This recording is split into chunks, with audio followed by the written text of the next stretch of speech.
রাত প্রায় ২টা বাজে। এসব প্রথমবারের মতো ঘটছিল যখন আমি রাতের এই নিস্তব্ধতায় কোমল মামির সাথে তাদের বাড়িতে একা ছিলাম। সেই সময় বাড়িতে লাইট ছিল না, ঠান্ডার মৌসুম ছিল এবং চারদিকে ভয়ানক অন্ধকার ছেয়ে গিয়েছিল। এই অন্ধকারে কোমল মামির সুন্দর চেহারা আরও বেশি উজ্জ্বল দেখাচ্ছিল, আর কোমল মামি খুব গভীর ঘুমে ঘুমিয়েছিলেন। মামিকে সেখানে ঘুমাতে দেখে এবং এভাবে শান্তিতে ঘুমাতে দেখে আমার মনে এক ধরনের আলোড়ন অনুভূত হল। ঠিক তখনই আমার ভেতর এক অদ্ভুত ধারণা জন্ম নিতে শুরু করল এবং সেই মুহূর্তেই আমার মাথায় একটি চিন্তা এল। তারা বলে না কি, যখন রাত অন্ধকার হয় তখন মানুষ নিজেকে নিয়ন্ত্রণ করা কঠিন হয়ে পড়ে, এবং আমার সাথেও ঠিক এমনই কিছু ঘটছিল, কারণ আমি নিজেকে নিয়ন্ত্রণ করতে পারছিলাম না। আর সেই দিনই আমি প্রথমবারের মতো কোমল মামির একাকিত্বের সুযোগ নিয়ে তাদের সাথে।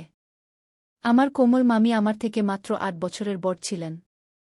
আমার কোমল মামি অত্যন্ত সুন্দর এবং আকর্ষণীয় ছিলেন। তাদের বিয়ে হয়েছিল মাত্র ৩ মাস আগে, আর আমার মামা প্রায়শই বাইরে থাকতেন। আর তখন থেকেই কোমল মামি তাদের বাড়িতে একদম একা থাকতেন। ছোটখাটো বিষয়েও তিনি প্রায়শই চিন্তিত হয়ে পড়তেন। আর যখনই কোমল মামি আমাকে কল করতেন, আমি সুযোগের সন্ধানে ছুটে যেতাম, কারণ আমার কোমল মামির কথা সব সময় শুনতে আমার ভালো লাগত না। তাই সুযোগ পেলেই আমি বেশিরভাগ সময় বাড়ি থেকে বেরিয়ে যেতাম। আজও যখন আমি স্কুল থেকে ফিরে দেখলাম যে কোমল মামি বাড়িতে এসেছেন এবং মামির চেহারা বেশ চিন্তিত দেখাচ্ছিল। আমি কোমল মামিকে জিজ্ঞাসা করলাম, কি হয়েছে মামি? তখন কোমল মামি চিন্তিত হয়ে বললেন, সকাল থেকে বাড়িতে লাইট নেই, কারণ সময়মতো লাইটের বিল জমা দেওয়া হয়নি, তাই লাইনের সংযোগ কেটে দেওয়া হয়েছে। কি এ কথা বলতে বলতে কোমল মামির চোখে একদম জল চলে এল। আমি কোমল মামিকে জিজ্ঞাসা করলাম, আপনি লাইটের বিল জমা কেন করাননি? মামি বললেন, আলোক, তুমি তো জানো যে তোমার অজয় মামা প্রায়শই শহরে থাকেন। আমি এখানে একদম একা থাকি এবং পুরো বাড়ি একা কিভাবে সামলাই? সম্ভবত আমি লাইটের বিল কোথায় রেখে ভুলে গিয়েছি, তাই জমা দেওয়ার কথা মনে থাকেনি এবং লাইন কেটে দেওয়া হয়েছে। কোমল মামির কথা শুনে আমি মামিকে সান্ত্বনা দিলাম এবং বললাম, মামি, আপনি আমার সাথে চলুন, আমি আপনার লাইট বিল জমা দেওয়ার কোনো উপায় বের করে দেব। তাহলে আপনার বাড়িতে লাইটও চলে আসবে। কি এসব শুনে কোমল মামি খুব খুশি হয়ে গেলেন এবং আমি ক্ষুধার্ত, তৃষ্ণার্ত অবস্থায় কোমল মামির সাথে বেরিয়ে পড়লাম। আমি কোনো না কোনোভাবে মামির লাইট বিল জমা করে দিলাম। এরপর ফেরার পথে কোমল মামি আমাকে তাদের বাড়িতে নিয়ে গেলেন। রাত বেশ গভীর হয়ে যাচ্ছিল এবং চারদিকে অন্ধকার ছড়িয়ে পড়ছিল, আর তখনও লাইট আসেনি। যখন আমরা বাড়িতে ঢুকলাম তখন আমরা কিছুই দেখতে পাচ্ছিলাম না। আমি তাড়াতাড়ি আমার ফোনের ফ্ল্যাশলাইট জ্বালালাম এবং অন্ধকারে হঠাৎই আমার নজর কোমল মামির দিকে পড়ল। তখনই আমার মনে একটি চিন্তা এল। আমি কোমল মামিকে বললাম, আপনি বেডরুমে গিয়ে বসুন, আমি দেখি বিদ্যুতের জন্য কোনো ব্যবস্থা করতে পারি কি না। কোমল মামি বললেন, আলোক, আমার অন্ধকারে খুব ভয় লাগে, তাই তো তোমাকে আমার সাথে নিয়ে এসেছি। এ কথা শুনে আমি খুব স্নেহের সাথে কোমল মামির মাথায় হাত রাখলাম এবং বললাম, মামি, আপনি দুঃখিত হবেন না, এখন আপনি আপনার বাড়িতে একা নন। আমি কোমল মামির হাত ধরে তাদের বিছানায় বসিয়ে দিলাম এবং মামিকে বললাম, আমি কিছুক্ষণের মধ্যে ফিরে আসছি, আপনি খুব আরামে বসুন। আমি যখন রুম থেকে বেরোতে যাচ্ছিলাম তখন কোমল মামি অন্ধকারে ভয়ে আমার হাত একদম শক্ত করে ধরে ফেললেন এবং আমার গলা জড়িয়ে ধরে আজও মামার কথা বলতে বলতে কোমল মামি একদম কেঁদে ফেলতেন। আমি তাড়াতাড়ি উঠে কোমল মামিকে জড়িয়ে ধরে বললাম, তার দুঃখিত হওয়ার কোনো দরকার নেই, আজও মামা এমন কিছু করবেন না। কোমল মামি আমার গলা জড়িয়ে ধরে হাউমাউ করে কাঁদতে লাগলেন, আর আমি সেই সময়ের অপেক্ষায় ছিলাম যখন কোমল মামি গভীর ঘুমে আচ্ছন্ন হবেন, যাতে আমি আমার পরিকল্পনা সম্পূর্ণ করতে পারি। কিছুক্ষণ পর আমি দেখলাম মামি গভীর ঘুমে চলে গেছেন। সবুজ রঙের শাড়িতে ঘুমন্ত মামি দেখতে পরীর মতো লাগছিল, আর তাকে দেখে আমার মন একদম নিয়ন্ত্রণ হারিয়ে ফেলছিল। আমি যত দ্রুত সম্ভব আমার উদ্দেশ্য সাধন করতে চেয়েছিলাম, আর তারপর আমি কোমল মামির একাকিত্বের পুরো সুযোগ নিতে চেয়েছিলাম। সেই পুরো রাত আমি কোমল মামির বাড়িতেই কাটালাম। মামি পাউডারের প্রভাবে খুব গভীর ঘুমেছিলেন, আর আমি সেই সুযোগে আমার ইচ্ছা পূরণ করলাম। সকালে আমি নিজেকে খুব ক্লান্ত অনুভব করছিলাম, আর তারপর আমি কোমল মামির বিছানায় শুয়ে পড়লাম। সকালে চোখ খুলে দেখলাম কোমল মামি উঠে গেছেন আর খুব রেগে আমার দিকে তাকিয়ে আছেন। আমি জিজ্ঞেস করলাম, কি হয়েছে মামি, আপনি আমাকে এভাবে তীর্যক দৃষ্টিতে কেন দেখছেন? এক মুহূর্তের জন্য আমার মনে হল, কোমল মামি কি জানতে পেরেছেন যে আমি গত রাতে তার সাথে কি করেছি? কোমল মামি বললেন, অর্ধেক দিন চলে গেছে আর আলোক, তুমি এখনো ঘুমোচ্ছ? তাড়াতাড়ি উঠো আর বাড়ি চলে যাও, দিদি তোমার জন্য চিন্তা করছেন। আমি একটু মুখ ভার করে বললাম, এখন বাবা আমার থেকে কি কাজ নেবেন? শুধু এটা সেটা কাজ বলে বিরক্ত করেন। আমি কি কারো বাড়ি গেছি? আপনি তো আমার মামি। এ বলে আমি কোমল মামির হাত ধরে টেনে আমার পাশে বসালাম। কোমল মামি বললেন, বেশি আদর দেখানোর দরকার নেই, আমি সব জানি। রাতে তুমি আমার বিছানায় কেন ঘুমিয়েছিলে আলোক? তুমি আমার সাথে একদম ভালো করনি। আমার বাড়িতে আরও রুম আছে, না হয় তুমি লবিতে ঘুমাতে পারতে। কোমল মামির কথা শুনে আমি লজ্জায় মাথা নিচু করে ফেললাম, মনে হলো মামি শুধু এতটুকুই জানেন। আমি তার কথা উপেক্ষা করে উঠে গেলাম গোসল করতে, আর যখন বাড়ি ফিরলাম মা খুব রেগে বসেছিলেন।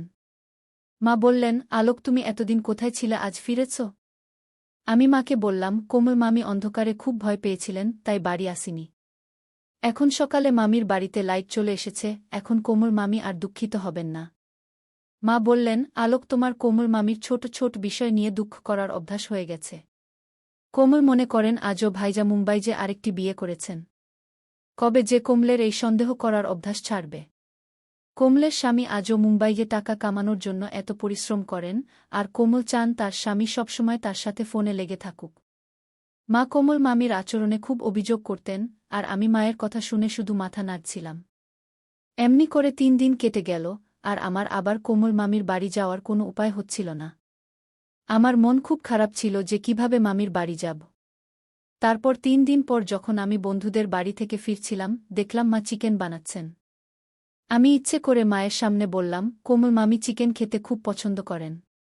মামির বাড়ি 4 কিলোমিটার দূরে, কাছে হলে নিয়ে যেতাম। মা কোমল মামির উপর খুব অভিযোগ করতেন, কিন্তু মা তাকে খুব ভালোবাসতেন। এ কথা শুনে তারও একটু দয়া হলো যে মামি তো চিকেনের দিওয়ানা। মা একদম বলে উঠলেন, কোমল মামির বাড়ি তেমন দূরে নয়, আলোক গাড়ি নিয়ে যাও, 1 মিনিটও লাগবে না, আর তোমার কোমল মামিকে দিয়ে আসো। আমি আমার সুযোগের সন্ধানে ছিলাম, ইচ্ছে করে একটু অনিচ্ছা দেখিয়ে বললাম, ঠিক আছে মা, আপনি বেঁধে দিন, আমি মামিকে চিকেন দিয়ে আসি। মা তাড়াতাড়ি টিফিন প্যাক করে দিলেন, আমার মন খুশিতে ভরে গেল। আমি কোমল মামির বাড়ি পৌঁছালাম, মামি রান্না করতে যাচ্ছিলেন, চিকেনের টিফিন দেখে তিনি খুব খুশি হলেন, আর আমাকেও খেতে বললেন। আমি সঙ্গে সঙ্গে তার সাথে বসে গেলাম, আর আমরা দুজনে মিলে চিকেন খেলাম। আমি কফির অর্ডার দিলাম, আমি তো আমার বাড়ি ফিরে যাওয়ার কোনো চিন্তাই করছিলাম না। বেশ কিছুক্ষণ পান করার পর আমরা মোবাইলে গেম খেলা শুরু করলাম। আমি ফোন করে মাকে বলেছিলাম যে কমল মামি আমাকে জোর করে তার বাড়িতে আটকে রেখেছে, যদিও কমল মামি আমার সাথে এমন কোনো কথা বলেনি। আমি মামিকে বললাম, আপনি দিন দিন এত পাতলা হয়ে যাচ্ছেন, আপনি বেশি করে খাবার পানি খান না কেন? কমল মামি বললেন, রোজ জুস খাওয়ানোর মতো কেউ নেই। আমি কমল মামিকেও বললাম, ঠিক আছে, এখন থেকে এই দায়িত্ব আমার। তারপর আমি আনার জুস এনে নিজে মামিকে দিলাম এবং তাতে নেশার পাউডার মিশিয়ে কমল মামিকে দিয়ে দিলাম। কমল মামি খুব স্নেহের দৃষ্টিতে আমার দিকে তাকিয়ে বললেন, আলোক, তোমার মতো ছেলে সবার হওয়া উচিত। তোমার অজয় মামা এখানে নেই, কিন্তু তুমি আমার এত খেয়াল রাখো যে এখন আমার আর তেমন সমস্যা হয় না। নইলে আমি বসে বসে ভাবতাম, তোমার মামা ছাড়া আমার সময় কিভাবে কাটবে। কি মামির কথা শুনে আমি হালকা করে হেসে দিলাম। কমল মামি কি জানতেন যে আমার এই সাহায্যের পিছনে কি উদ্দেশ্য লুকিয়ে আছে? আমি তো সবসময় সুযোগের খোঁজে থাকতাম। কমল মামি যখন সেই জুস খেলেন, যাতে আমি নেশার পাউডার মিশিয়েছিলাম, কিছুক্ষণ আমরা মোবাইল চালালাম, তারপর মামি তার রুমে গিয়ে খুব গভীর ঘুমিয়ে পড়লেন। আর আমি আবারও সুযোগ পেয়ে গেলাম। আমি সারা রাত সেই সুযোগের পুরো ব্যবহার করলাম। সকালে খুব ক্লান্তি অনুভব করায় আমি শুয়ে পড়লাম। তখন কমল মামির সেই আগের কথা মনে পড়ল। আমি ইচ্ছে করে সেখান থেকে উঠে নিচে চাটাই পেতে শুয়ে পড়লাম, যাতে কমল মামির কোনো সন্দেহ না হয়। পরের দিনও আমি সকালে অনেক দেরি করে উঠলাম। যখন উঠলাম, কমল মামিও আমার সাথে উঠে পড়লেন। মামি বললেন, আলোক, তুমি রাত এখানে আমার বাড়িতেই কাটিয়ে দিয়েছ? তোমার মা খুব চিন্তিত হবেন। আমি বললাম, না মামি, আমি মাকে ফোন করে বলেছি, তাদের কোনো টেনশন নেই। মা নিশ্চিন্তে বাড়িতে আছেন।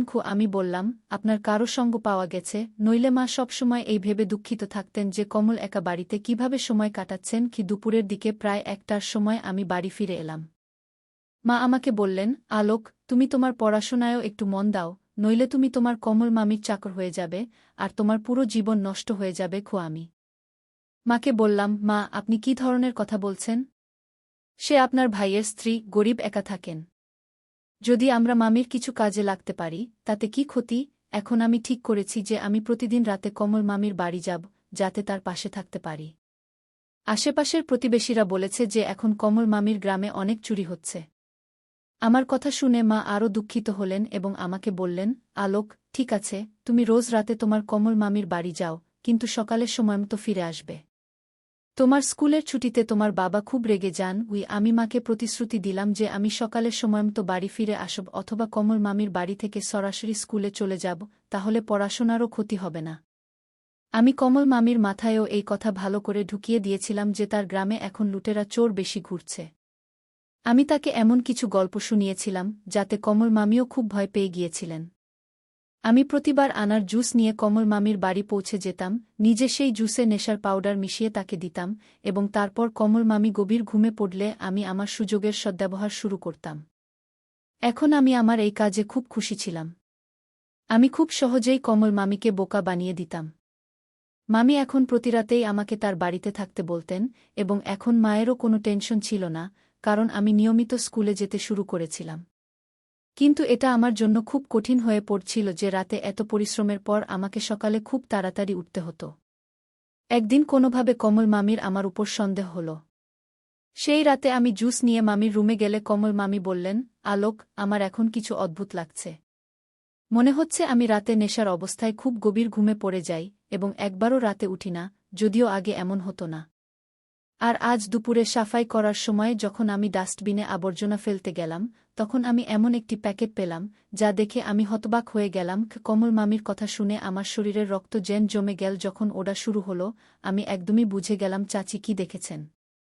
কিন্তু তবুও আমি নাদান সাজার নাটক করলাম এবং কমল মামিকে জিজ্ঞাসা করলাম, মামি, কি হয়েছে? আপনি এমন কি দেখেছেন যা আপনাকে চিন্তায় ফেলেছে? প্রথমে কোমল মামি তীর্যক দৃষ্টিতে আমাকে দেখলেন, তারপর নাসূচক মাথা নাড়লেন, যেন এমন কিছুই হয়নি। আমি আবার জিজ্ঞাসা করলাম, মামি, কি হয়েছে? আপনি কি পেয়েছেন? কিন্তু মামি বললেন, ছেড়ে দাও, এটা তোমার বোঝার মতো নয়। তুমি এখনও একদম ছোট বাচ্চা। কি এ বলে কোমল মামি আনারসের জুসের গ্লাস শেষ করে ফেললেন এবং আমার সাথে কথা বলতে শুরু করলেন। আমি মনে মনে খুশিতে ফুলে উঠলাম। কোমল মামিও আমাকে ছোট বাচ্চাই ভাবছিলেন, অথচ আমি প্রতিরাতেই তার জুসে ঘুমের ওষুধ মিশিয়ে দিচ্ছিলাম এবং তার সুযোগ নিয়ে আমার খেলা খেলছিলাম। কিছুক্ষণ পর কোমল মামি আবার ঘুমিয়ে পড়লেন এবং আমি আমার কাজে মগ্ন হয়ে গেলাম। এসব করতে আমার প্রচুর মজা লাগছিল। আমি কখনো ভাবিনি যে এত সহজে সব পেয়ে যাব। কোমল মামি সম্পূর্ণ আমার জালে আটকে গিয়েছিলেন। তিনি কখনো আমার উপর সন্দেহ করেননি, আর বুঝতেও পারেননি যে আমি তার জুসে ওষুধ দিচ্ছি। কিন্তু একদিন কোমল মামি বললেন, দুপুরে পাশের আঁটি এসেছিলেন, তিনি খুব অদ্ভুত কথা বলছিলেন। আমার তো তার কোনো কথাই ঠিকমতো বোঝা যাচ্ছিল না। কি কোমল মামির কথা শুনে আমি হতভম্ব হয়ে বললাম, কোনো আঁটি এসেছিলেন? তিনি কি বলছিলেন? কোমল মামি বললেন, সে আঁটি বলছিলেন যে রাত 1-2টায় আমাদের বাড়ির জানালা দিয়ে তিনি কিছু অদ্ভুত দেখেছেন। তার মনে হচ্ছে আমাদের বাড়িতে কোনো ছেলে এসেছিল। কি কোমল মামির কথা শুনে আমার হুঁশ উড়ে গেল, কারণ গতরাতে আমি আমার বন্ধুদের কোমল মামির বাড়িতে ডেকেছিলাম এবং সবাই মিলে তার ঘুমের পূর্ণ সুযোগ নিয়েছিলাম। আমার জানা ছিল না যে কোমল মামির কোনো নতুন পাড়-প্রতিবেশী আঁটি এত রাতেও তার বাড়ির দিকে তাকিয়ে থাকবেন। কিন্তু এখন ধরা পড়ার ভয়ে আমি কোমল মামিকে বললাম, আপনি আশেপাশের মহিলাদের বাড়িতে আসতে দেবেন না। আঁটি জানেন আপনি বাড়িতে একা থাকেন, তাই এমন কথা বলছেন। কালকে আপনার চরিত্র নিয়ে কথা শুরু করবেন, তখন আপনি কি করবেন? আপনি আগেই রাগ করে তাকে বলে দিন, আমার বাড়ির দিকে তাকিয়ে থাকবেন না। গিয়ে আমার কথা শুনে কোমল মামি খুশি হয়ে বললেন, আলোক, তুমি ঠিক বলছ। আজ যদি আঁটি বলে কেউ এসেছিল, কালকে বলবে আমার বয়ফ্রেন্ড এসেছিল। তখন আমি কি করব? কোমল মামির মনে কথা ভালোভাবে বসে গেল। আমি তাড়াতাড়ি তার কাঁধে হাত রেখে বললাম, কোমল মামি, আপনি জানেন না, আজকালকার সময় খুব খারাপ। আশেপাশের লোকেরা ঘর সংসার নষ্ট করতে চায়। কোমল মামি আমাকে ধন্যবাদ দিলেন এবং বললেন, আলোক, তুমি আমাকে সঠিক কথা বলেছ। এখন আমি এই আঁটিদের বাড়িতে আসতে দেব না। আমি কোমল মামির কথা একটু হেসে দিলাম। আমার বোকা কোমল মামি আমাকে অন্ধভাবে বিশ্বাস করছিলেন, আর এটাই আমার কাজে লাগছিল। সেই দিনের পর থেকে কোমল মামি আঁটির সাথে কথা বলা বন্ধ করে দিলেন। কোনো সমস্যা সমাধানের জন্য শুধু আমি কি পড়তে যাচ্ছি আমি কিছুই বলিনি মামি, আমি আমার বন্ধু রোহনের সাথে পরীক্ষার প্রস্তুতি নিতে চেয়েছিলাম। তখনই কোমল মামি আমাকে জোরে একটি চড় মেরে বললেন, আলোক, আমি নিজের চোখে সব দেখেছি। তুমি তোমার বন্ধু রোহনের সাথে মিলে মদ্যপান করছিলে। তারপর আমার নজর পড়ল সেই মেয়েটির দিকে যে তোমাদের সাথে ঘুমিয়েছিল, যে রোহনের মন বিনোদন করত। কোমল মামি তাদের দুজনকে দেখে ফেলেছিলেন এবং এখন রেগে বলছিলেন, আলোক, তোমার একটুও লজ্জা নেই এমন নিচু কাজ করতে? কোমল মামির কথা শুনে আমি লজ্জায় মাথা নিচু করে ফেললাম। কোমল মামি আমাকে আরও একটি চড় মেরে বললেন, কিছুটা লজ্জা করো আলোক। তুমি এখনই এমন ভুল পথে চলতে শুরু করেছ। আমার পূজা দিদি কাজ করে তোমার স্কুলের ফি জমা দেয়, আর তুমি এমন সব নিচু কাজ করছ। তোমার বাবা মা তোমার জন্য কত কষ্ট করেন, তুমি তাদের এমন প্রতিদান দিচ্ছ। এখনই পূজা দিদিকে ফোন করে সব বলবো। কোমল মামির কথা শুনে আমি আর মুখ দেখানোর মতো থাকলাম না। আমি কোমল মামির সামনে হাঁটু গেড়ে বললাম, মামি, মাকে কিছু বলবেন না। এসব শুনে মা সম্পূর্ণ ভেঙে পড়বেন। চাচি বললেন, আলোক, এসব কিছু তুমি অনেক আগেই ভাবা উচিত ছিল। আর তুমি আমার জুসে নেশার পাউডার মিশিয়েছ। কিন্তু আলোক, আমার একদমই ধারণা ছিল না যে তুমি আমার একাকিত্বের এমন সুযোগ নেবে। আমি কোমল মামিকে প্রতিশ্রুতি দিলাম যে আমি আর কখনো এমন কোনো কাজ করব না। আমি সেদিন রাতেই কোমল মামির বাড়ি থেকে নিজের বাড়ি চলে এলাম।